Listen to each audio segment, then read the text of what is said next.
dinner tonight on the farm. And here we are about 45 minutes later, and there are our halupki.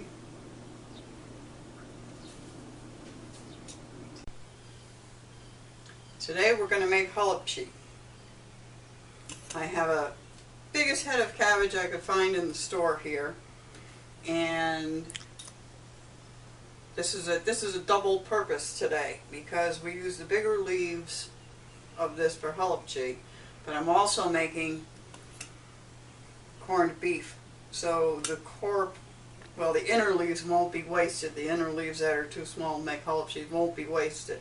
We don't like to waste anything here. The first thing you need to do with this cabbage is you need to take the core out, but not too deep because you'll cut the leaves, and you don't want to do that. So if you make your cuts on an angle, angling inward, we just want to take the very bottom of the core out so that it cooks faster, and also so it's easier to peel the leaves off. You need to boil this head whole, so make sure you have a big pot if you find a large head. That's all you need to take out. That's all you should take out, what I have here. The rest of the core can stay in there to make sure that you don't cut the leaves. Because as you go down inside the head, of course, the leaves change position and you could cut the leaves. So that's fine right there. Just that much out. And it'll allow the heat to penetrate without destroying the inner leaves. So I decided to use my pressure cooker for the cabbage because it's hot today and I didn't need to steam up the house. And it came up to pressure in about 10 minutes altogether. And it's just perfect, I think. The hard part is getting it out. Okay. And now, all you need to do is slowly go around the head of cabbage and find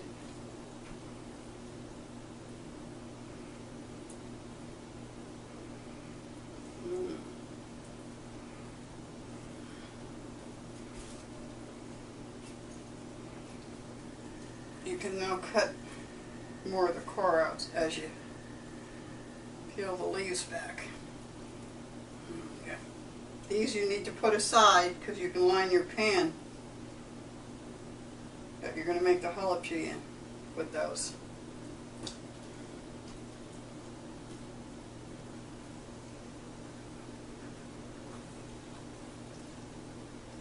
There's a leaf. These you line your pan with, your baking pan.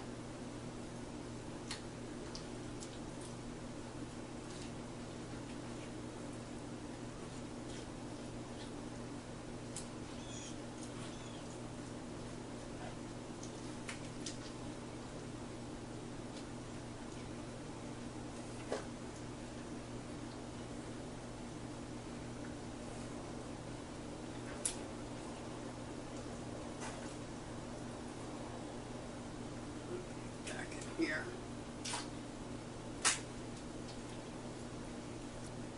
Usually cabbages grow with their leaves in water.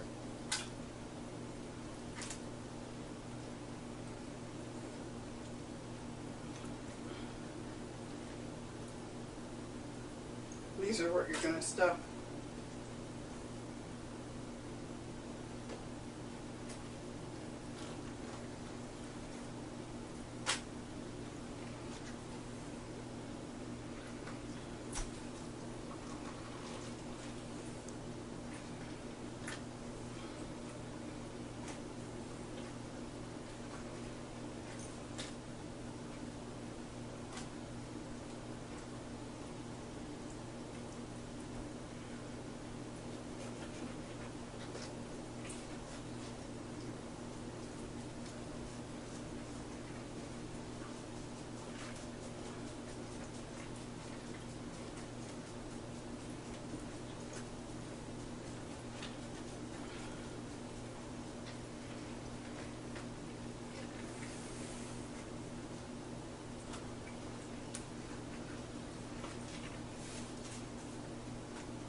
Just keep cutting the core out of the middle so you can take the leaves off as you go along.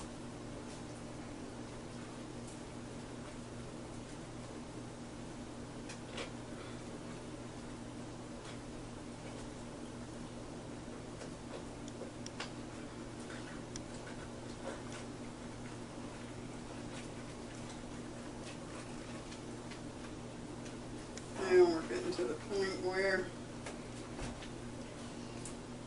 they're too small. So this will go into the corned beef and cabbage.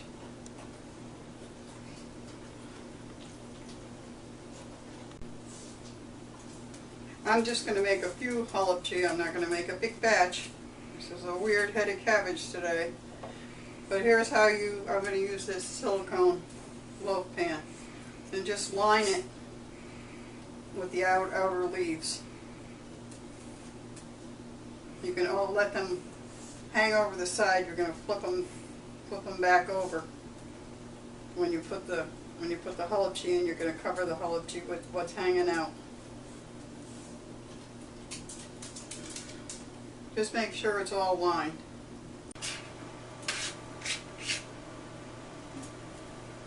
Now we're going to make the filling for the halupkis. This is 4 slices of good quality bacon, not the maple kind. And we're going to dice it. Let's fold it over in half. It just makes things a lot easier.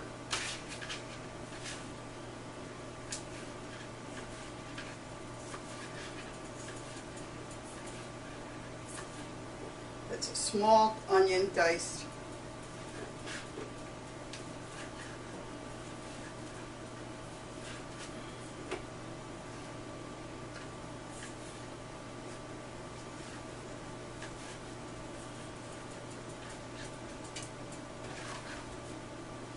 Yeah, we're going to put the bacon in first.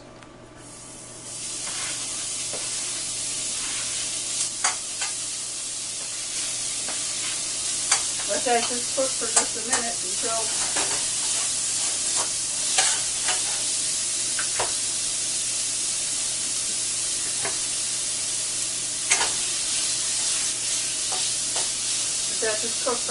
the fat starts to run. And you can just put your onion in.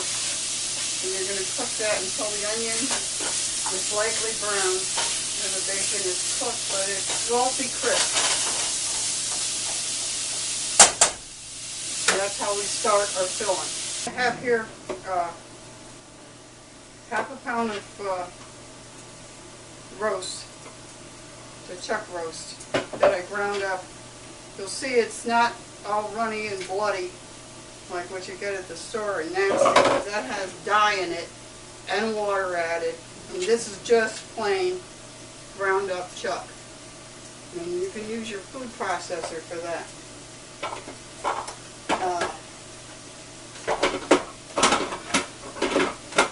You add this to the pan with the bacon and the onions. And you're going to cook that till it's no longer red.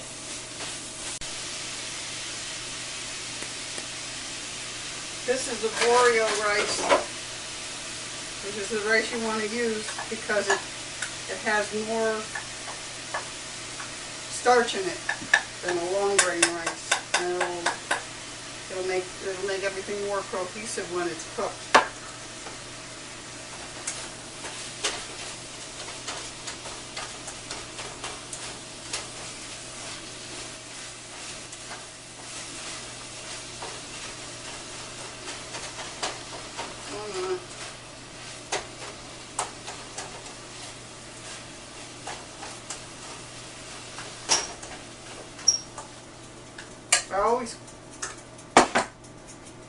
I always cook my filling in this pan because I can mix it all together in here and I don't have to dirty a bowl to mix it. Now to this we're going to add some garlic. Minced garlic, dried minced garlic. You can use fresh garlic. I like to use the minced garlic. I like to throw it on the floor too. And it's about a teaspoon. Now this is for not a whole lot of halupki. This is for maybe a smallish 8. That's because of the cabbage head I had.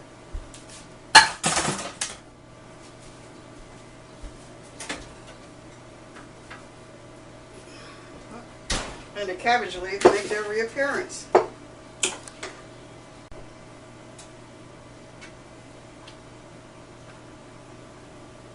Alright, here comes the cabbage leaves. They're making their reappearance. We're going to start filling them. You don't want to overfill them because they'll rupture. And you just fold the sides in, roll them, and they'll stay. Now some of the leaves are heavy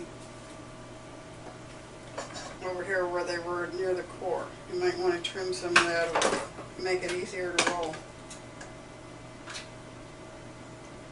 But since the leaf has a natural cup shape, it's pretty easy.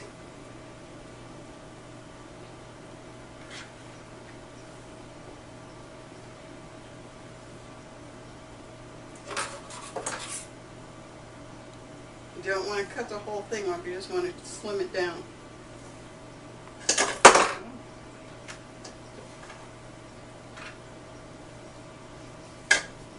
Just don't overfill them and you won't have a problem with them breaking.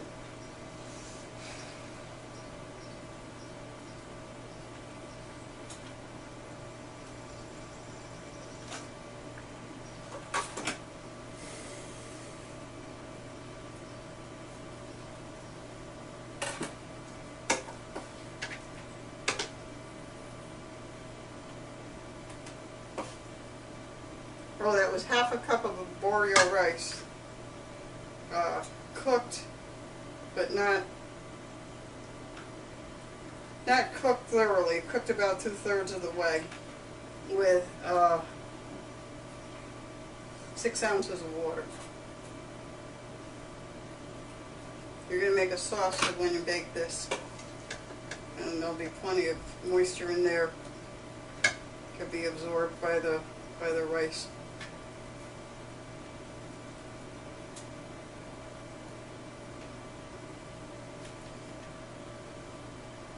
Okay, you can.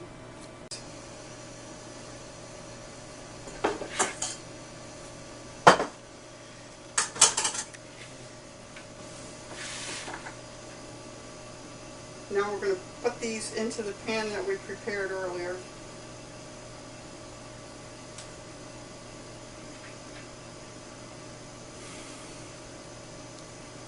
I was wrong, I got 10, not 8.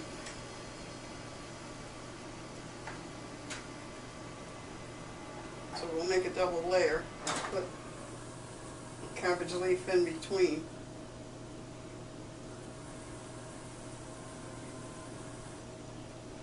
Actually, that one's much better. There we go. That's why we reserved those cabbage leaves.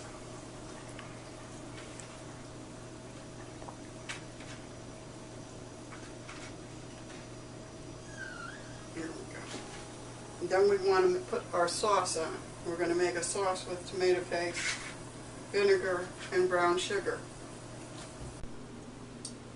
We're going to make the sauce to put over the halupkis when we bake them. We need 3 tablespoons of tomato paste.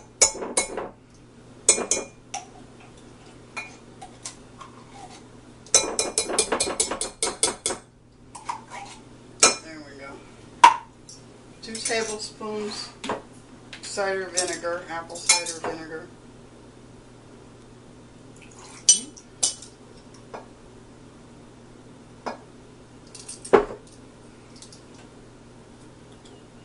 And we're going to have about a cup of water.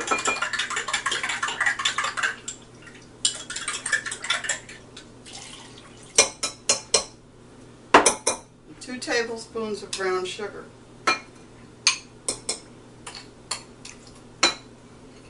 And we just stir that up. Then we pour that over each layer. And then we cover the top of the halupkis with the reserved cabbage leaves.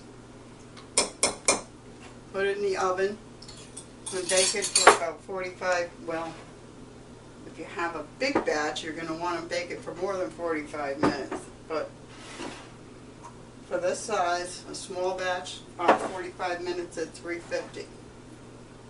Cut that over the halupki slowly so it seeps down.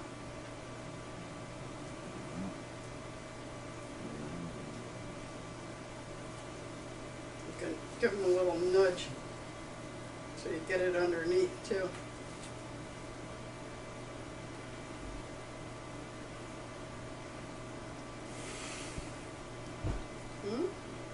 But it's okay if you got a couple of lumps, it'll bake out. That's just tomato paste. And now we put the leaf over the top and another one. And then you can fold these over. So it's just all wrapped up and get a nice steaming in there. And I suggest you put this on a cookie sheet. Don't just put it in your oven. And you cook it at 350 for about, well, it depends on how many you have, but this one I would do for about 45 minutes in a preheated oven on a cookie sheet. This is the corned beef I made earlier. This is a little secret I have. You know, if you cook corned beef and you can't slice it because it wants to shred, all you need to do, see, I use restaurant quality, restaurant pack plastic wrap. And I wrap it very tightly when it's done. And then I refrigerate it.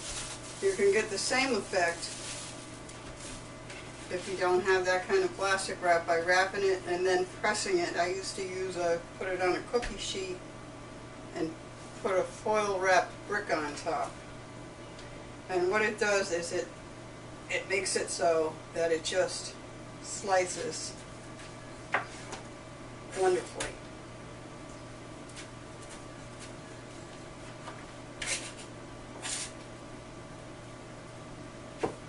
No shredding. You get to use all your corned beef instead of having shreds. Makes a much nicer presentation. You cut it as thick or thin as you like. And what I do to serve this is I put it into the water that I cooked the corned beef in. The vegetables are in there now, and I set it in there, and it warms it up. Another way you can serve this is to take and mix brown sugar and mustard and spread it on top, and then put it in the oven for about 30 minutes till it's hot. And that makes a nice presentation, and it's delicious too. But today we just made it plain. But that's how to have a corned beef that doesn't shred, that actually cuts. See? Who wants to serve a dinner with shreds when you can serve nice slices?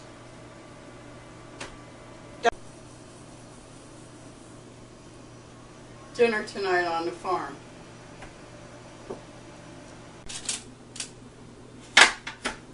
And here's our halupki. And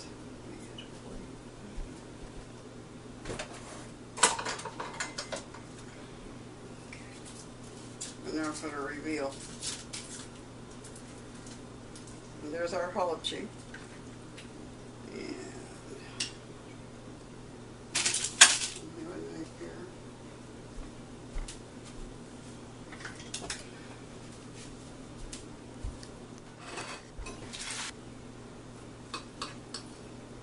there you go.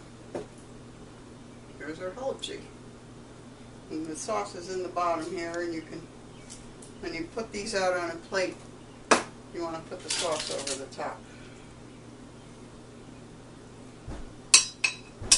So we're going to put these on a plate now because we're going to have these with our dinner.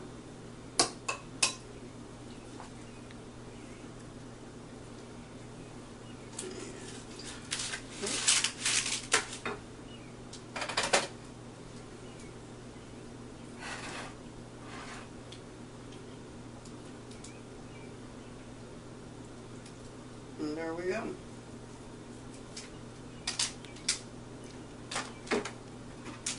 Halupki.